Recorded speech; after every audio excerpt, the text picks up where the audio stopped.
Bonjour à tous, je suis ravie de vous retrouver aujourd'hui. Je vous fais une petite vidéo complémentaire par rapport à ma formation en astrologie maya que je propose les 11 et 12 juillet, une formation en ligne, version bêta-testeur. Je vous redonne plus de détails tout à l'heure, mais là je vais direct dans le cœur de cette vidéo. Pourquoi je voulais vous faire une vidéo aujourd'hui? C'était pour répondre à quelques questions que parfois on me pose ou peut-être que vous vous posez et que vous n'osez pas me les poser directement. La question, mais à quoi ça sert en fait de connaître son thème astrologique maya? À quoi ça sert potentiellement de faire cette formation? Je vais déjà répondre à la question à quoi ça sert de faire, d'avoir son thème astrologique maya. Cette question, elle est pour moi essentielle. On peut clairement vivre toute sa vie sans du tout connaître son thème astrologique maya, sans avoir fait aucune recherche, étude ou demande d'aide, avec des outils de connaissance de soi, et être parfaitement heureux et être parfaitement à sa place, épanoui et vivre une très belle vie. Évidemment, on le peut et c'est possible. Ce n'est absolument pas un must-have de faire son thème astrologie, son thème en human design, son thème en numérologie, son thème en astrologie maya. Et pourtant, pour moi, personnellement, ça a été un must-have. Alors peut-être que vous êtes dans ce cas-là, vous aussi. Mais moi, je fais partie du coup de ces personnes, on va dire ça comme ça, qui ont eu du mal à se connaître, à se trouver, à se comprendre. Je pense que si on interroge mes parents, ils vont vous dire la même chose. On a eu du mal à comprendre Delphine, on a eu du mal à la connaître, on a eu du mal à savoir ce qu'elle voulait faire dans la vie, ce pourquoi elle était faite. Moi, je me suis construit avec cette impression, bah, c'était pas une impression, c'est une vérité, de chercher ma place constamment, de me poser la question, mais c'est quoi mes qualités? C'est quoi mes dons? Pourquoi, en deux mots, je suis douée? Qu'est-ce que je peux apporter au monde? Qu'est-ce que je fous là, pour être un peu plus direct? Qu'est-ce que je fais sur cette terre? À quoi je sers? Enfin, toutes ces questions-là ont été des questions qui me semblent, je me les suis posées depuis ma plus tendre enfance, pardon, encore plus adolescente, encore plus dans mes jeunes années d'adulte où je cherchais un boulot. Jusqu'à ce que justement, une première fois, une personne m'a fait mon thème astrologique tout court à la base, astrologie zodiacale. Et tout d'un coup, il m'a expliqué comment j'étais, quelle sorte d'âme j'étais, d'où je venais, quelles étaient mes blessures, quels étaient mes combats, on va dire ça comme ça, en tout cas mes épreuves, mes étapes par-dessus lesquelles traverser, où était mon soleil d'âme, dans quoi il rayonnait autant que mes qualités. Et ça m'a complètement aidé, éclairé et guidé à mieux me comprendre. Je pense qu'en tant que parent, on n'est pas toujours à même d'accepter ou de voir nos enfants tels qu'ils sont. Je pense aussi que la société, la culture ne nous aide pas forcément à nous rendre compte de ce que nous avons comme qualité. Et peut-être, des fois, a tendance à envenimer nos défauts ou à vraiment mettre des traits de caractère comme justement les pires défauts du monde ou ne serait-ce que des défauts tout court. Encore très récemment, j'ai accompagné une jeune femme que j'adore beaucoup et qui, si elle voit cette vidéo, elle se reconnaîtra peut-être, avec son thème astrologique maya. Et plusieurs fois, on a vu dans son thème ce que moi j'appelle des qualités, en tout cas qui sont des traits de caractère. Et elle me disait, bah moi, pour moi, c'est un défaut. Bah moi, mes parents me reprochaient ça. Et bah moi, mes parents me disaient que j'aurais dû arrêter d'être comme ça. Ou ben moi, je pense que c'est un problème d'être comme ça. Quand j'ai postulé à plusieurs boulots, à chaque fois, on me dit, ah bah vraiment, nanana, pour pas dire le prénom, t'es encore comme ça, c'est toujours sur toi que ça tombe, c'est toujours toi qui mets en avant ça. Et donc, elle se voyait comme étant un défaut ambulant, un problème ambulant qui, à chaque fois qu'elle mettait les pieds quelque part, que ce soit avec des amis, un repas dans la famille ou dans le boulot, était quelqu'un qui, ça y est, qu'est-ce qu'elle va encore nous sortir, qu'est-ce qu'elle va encore nous dire, qu'est-ce qu'elle va encore pas comprendre. Quand on voit dans son thème en astrologie maya qu'en fait c'est une de ses forces, que c'est justement pas du tout un défaut, c'est un trait de caractère hyper puissant. Et quand on arrive à comprendre que non seulement c'est pas un défaut, c'est un super trait de caractère, mais c'est surtout une qualité, parce que derrière chaque trait de caractère, il y a une qualité à aller chercher, bien tout d'un coup, ça change complètement le regard sur soi. Quand on comprend qu'on n'est pas juste un mouton noir, mais qu'on est celui qui est venu libérer le système familial, par exemple, pour reprendre une histoire de constellation familiale, qu'on est venu libérer le système familial de ses blessures, de ses entraves, de ses blocages. Quand on comprend qu'on n'est pas juste quelqu'un qui est là pour, comment on va dire ça, semer la zizanie, pour être poli, mais qu'on est en fait un éclaireur, qu'on est un miroir, c'est-à-dire qu'on est une personne qui voit la vérité partout où elle passe et qu'on ne peut pas accepter le mensonge et l'hypocrisie, bah, tout d'un coup, on se rend compte qu'on n'est plus un problème, on est juste un être humain qui a des qualités à explorer et qui a surtout à apporter ces qualités dans un cadre, dans un lieu, dans un groupe, dans un métier dans lequel ce sera reconnu. Trouver sa place. Moi, toutes les méthodes de connaissance de soi, et c'est pour ça que j'en suis si friand, m'ont aidé toujours un peu plus à trouver, valider, reconnaître quelle était ma place dans le monde. Donc l'astrologie Maya va vous aider à ça si vous venez faire votre thème ou si vous venez à la formation. Je vous reparle tout à l'heure de la formation. Ça permet de mettre du sens à ce qu'on est venu faire sur Terre. Ça permet de se rendre compte que derrière nos épreuves, derrière nos échecs soi-disant, il y a en fait finalement un sens à tout ça. Si vous essayez de passer un bac scientifique, si vous essayez de postuler à des métiers scientifiques, mais qu'à l'intérieur de vous, vous êtes une âme de littéraire, forcément, il y a de fortes chances que la vie vous aide à échouer à votre bac scientifique, à ne pas obtenir des postulations d'emploi dans la science, parce que vous êtes venu au monde pour apporter votre talent littéraire à la culture du pays, au pays dans lequel vous appartenez. Si vous êtes venu pour être, je ne sais pas, qu'est-ce que je pourrais imaginer comme métier? J'aurais dû prendre des exemples avant d'ouvrir la vidéo. Enfin, vous comprenez ce que je veux dire. Si vous vous acharnez à vouloir, par exemple, être boucher comme votre père pour reprendre l'affaire familiale, parce que depuis 5 générations, c'est cette affaire familiale qui se transmet de père en fils, mais que vous, en fait, vous avez un talent inné dans l'écoute attentive aux autres, dans la solution aux problèmes, etc. Vous allez vous demander pourquoi ça fait 3 fois que vous faites faillite dans la boucherie. Et bien, si vous venez me voir, je vais vous dire, mais en fait, c'est parce que vous êtes en train d'essayer de forcer à devenir quelqu'un et de faire quelque chose de votre talent, alors qu'en fait, la vie voudrait juste que vous honoriez qui vous êtes en tant qu'âme, c'est-à-dire peut-être un artiste, peut-être un enseignant, peut-être un psychologue, et pas du tout boucher. Donc, la vie est pour moi assez simple. La vie est porteuse en fait de vie et donc porteuse de nos projets de vie. Et nous, par contre, en tant qu'être humain, souvent, en tout cas j'en vois beaucoup et je fais partie de ces gens-là, on a oublié notre projet de vie. Mais la vie, elle, avec tout son amour et toute sa bienveillance, elle nous met des claques, elle nous met des portes fermées, elle nous met des échecs si on va pas dans la bonne direction. Est-ce que c'est pas le rôle d'un parent, d'une mère, d'un père, quand un enfant va se précipiter dans un précipice, de lui dire stop, c'est pas par là qu'il faut courir, mon petit chaton? Est-ce que c'est pas justement notre rôle, nous, en tant que veilleurs de ces petites âmes que sont nos enfants, de les empêcher de se prendre des murs, de les empêcher d'aller dans la mauvaise direction si par exemple il veut courir en traversant la route mais qu'il regarde pas les voitures? Est-ce que c'est pas notre rôle de lui faire prendre de l'arrêter tout d'un coup et l'enfant va peut-être se dire, mais maman, tu m'as fait mal aux épaules, mais tu m'as arraché le t-shirt. Oui, d'accord, mon chéri, mais tu faisais fausse route. Donc je devais te guider vers le bon chemin. Moi, je vois la vie comme ça.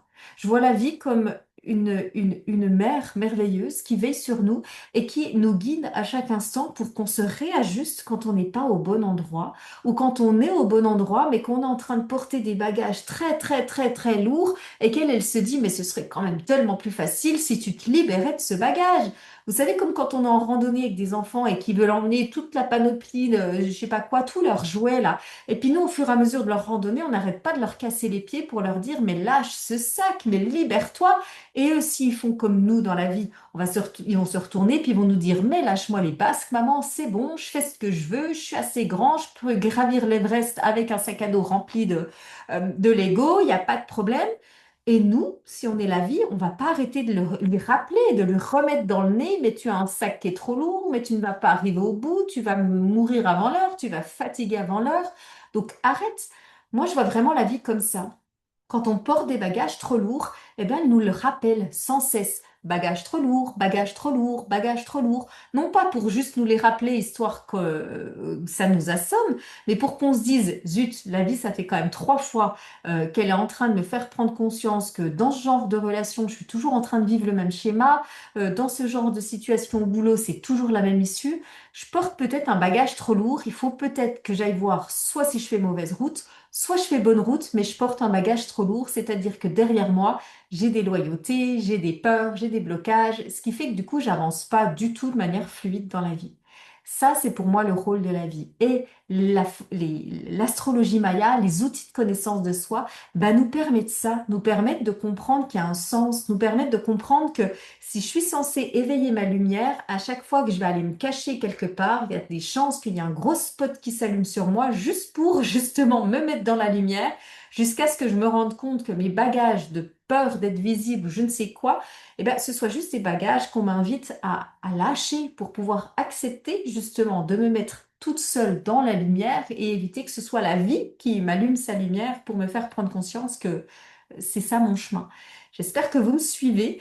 En tout cas, l'astrologie maya, tout comme tous les outils de connaissance de soi que je trouve magiques et super, vous permet ça, vous permet de comprendre le sens de vos épreuves, de vos expériences, vous permettre de reconnaître qu'en fait vos traits de caractère ne sont jamais des défauts, mais sont juste des qualités, ou peut-être des traits de caractère endormis que la vie vous essaye de vous pousser pour que ça sorte et que ça s'exprime en vous obligeant, entre guillemets, en vous mettant en scène, en vous obligeant à aller là où votre lumière a envie de rayonner. Et donc, c'est là que ça vous invite à lâcher vos bagages pour que vous puissiez toujours rayonner un petit peu plus de votre lumière. En tout cas, si ça vous intéresse, aujourd'hui, il y a 2 formules. Il y a la formule, vous venez chez moi et on fait du coup un thème en astrologie maya. Alors, quand je dis vous venez chez moi, vous venez derrière mon écran parce que je travaille essentiellement en visio, mais vous pouvez aussi venir en présentiel. Et on fait des séances pour regarder votre thème astrologique maya que je vous envoie, que je vous apprends et que je vous guide pour le découvrir.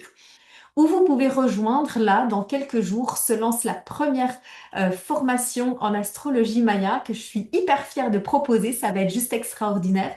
C'est une formation qui se transmet en visio sur 2 jours et bien sûr, il y a des replays qui seront enregistrés, c'est-à-dire que la totalité de la formation est enregistrée pour que vous puissiez y accéder en replay si vous n'êtes pas là du tout, si vous êtes là un petit bout, mais pas tout le long de ces 2 jours. Vous pouvez bien sûr là adhérer à la formation, acheter la formation et vous accéder après au replay. L'avantage d'y accéder maintenant, c'est que c'est le lancement de ma première formation et elle est à un prix extrêmement avantageux que je ne reproposerai plus à ce prix-là parce qu'ensuite elle va être rodée, il y aura des ajustements évidemment. Cette formation, elle sera rodée, elle sera encore plus optimale, même si elle est déjà extraordinaire, il n'y a pas de doute. Je suis assez perfectionniste, donc je m'arrange toujours pour faire des choses très bien. Mais forcément, avec l'expérience, le rodage dans les années à venir, elle sera forcément plus chère, c'est une évidence. Et puis elle suivra aussi évidemment le cours de la vie. Donc là, vous avez l'avantage de bénéficier à un prix vraiment avantageux par rapport à la formule qui sera proposée plus tard. Et comme elle est accessible en replay, si jamais vous vous dites oui, mais moi je suis pas là, pas d'excuse parce que vous pouvez avoir accès au replay. Et les enregistrements seront de bonne qualité et permettront vraiment aussi des échanges avec les personnes qui regarderont en replay via notamment un formulaire d'échange. Si vous avez des questions, je serai complètement disponible pour les personnes qui regardent en replay. Parce que pour moi, ce sera important qu'à la fin de cette formation, vous ayez du coup la totalité, enfin, soyez complètement autonome pour du coup pouvoir utiliser cet outil. Donc, la formation en astrologie maya va bien sûr vous permettre de faire votre thème et de savoir comment on les interprète, mais aussi, super avantage, de faire tous les thèmes des personnes que vous souhaitez, donc potentiellement vos enfants, votre mari, vos voisins, vos collègues ou vos clients si vous êtes thérapeute, si vous êtes accompagnant, si vous êtes je ne sais quoi. Du moment que vous avez la date de naissance, vous pouvez faire le thème astrologique maya de quelqu'un. Donc c'est un super outil pour apprendre à connaître les autres sous un angle bah, justement spirituel, sous un angle où je ne juge pas les autres avec ses défauts, mais je le vois comme des qualités potentielles, enfin comme des qualités. C'est un outil magnifique. Moi, je vous l'ai déjà dit dans d'autres vidéos, mais je le redis encore, c'est un outil qui m'a tellement, tellement, tellement tellement aidé en tant que maman. J'ai un petit garçon, pour ceux qui le connaissent, petit clin d'œil à ceux qui le connaissent. J'ai un petit garçon qui est évidemment adorable et que j'aime infiniment, mais qui a un caractère assez difficile à gérer au quotidien, qui rentre beaucoup dans le conflit, en tout cas avec moi. Et ça a été difficile de le comprendre. Ça a été difficile de comprendre que quand il rentre dans le conflit, c'est pas juste pour enquiquiner, c'est parce qu'il y a quelque chose derrière, une qualité qu'il cherche à exprimer.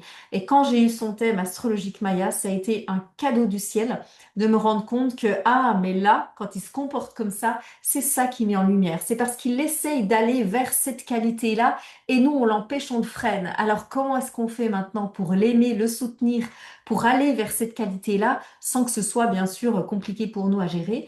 Et puis, par moment, ben, c'est l'inverse, c'est-à-dire que je le vois aller droit dans le mur parce que moi, je sais qu'il y a des peurs là-dessus, parce que j'ai identifié avec son thème qu'il y avait des risques qu'il ait des peurs sur ce sujet-là. Je les vois dans son quotidien, ses peurs. Alors comment je fais? Bah, est-ce que je le pousse aux fesses pour lui dire, oh allez, vas-y, nanana? Est-ce que je le prends dans mes bras pour lui dire, oui, je sais, t'as peur, mon chéri, mais on peut rien y faire? Eh ben non, j'ai son thème sous les yeux. Je sais exactement quelle clé utiliser pour savoir comment l'orienter, pour lui faire comprendre que oui, il y a des peurs, mais en même temps, la grande force qu'il tirera de passer par-dessus ces peurs-là, ce sera justement sa plus belle qualité d'âme. Puisqu'en astrologie maya, on part du principe que notre plus grand défi, c'est de passer par-dessus une ou plusieurs de nos grandes peurs pour aller révéler une part de soi qui ne se révèle justement que quand on a le courage d'affronter ces peurs, de sortir de notre soi-disant zone de confort, zone d'habitude. Donc, je peux accompagner mon fils, puisque je reste sur cet exemple, grâce à cette astrologie maya, et c'est un outil merveilleux pour mettre beaucoup de paix, de compréhension sur nos enfants et du coup dans nos relations parents-enfants. Donc, ça a été pour moi un outil qui m'a beaucoup, beaucoup accompagnée en tant que maman. Et évidemment, je ne le dirai jamais assez, mais ça, vous le savez très bien parce que je le dis à chaque fois en vidéo, que c'est aussi un outil qui est extrêmement précieux pour tous mes accompagnements avec mes clients. Donc, je vous laisse avec cette vidéo qui vous aura permis, je l'espère, de comprendre quel est l'intérêt de faire un thème astrologique maya, de se pencher sur cette question et potentiellement quel est l'intérêt de venir faire la formation. Ben, ça vous évite tout simplement de payer pour votre thème, celui de votre mari, celui de vos enfants, celui de chacun de vos clients. Ça vous permet d'avoir en une seule formule, vous savez faire tous les thèmes de tout le monde, vous savez les interpréter, vous savez comment les lire, les comprendre et du coup ça vous permet d'avoir avec cette formation l'accès à tous les thèmes que vous pourriez imaginer avoir besoin de comprendre dans votre vie un jour. Voilà.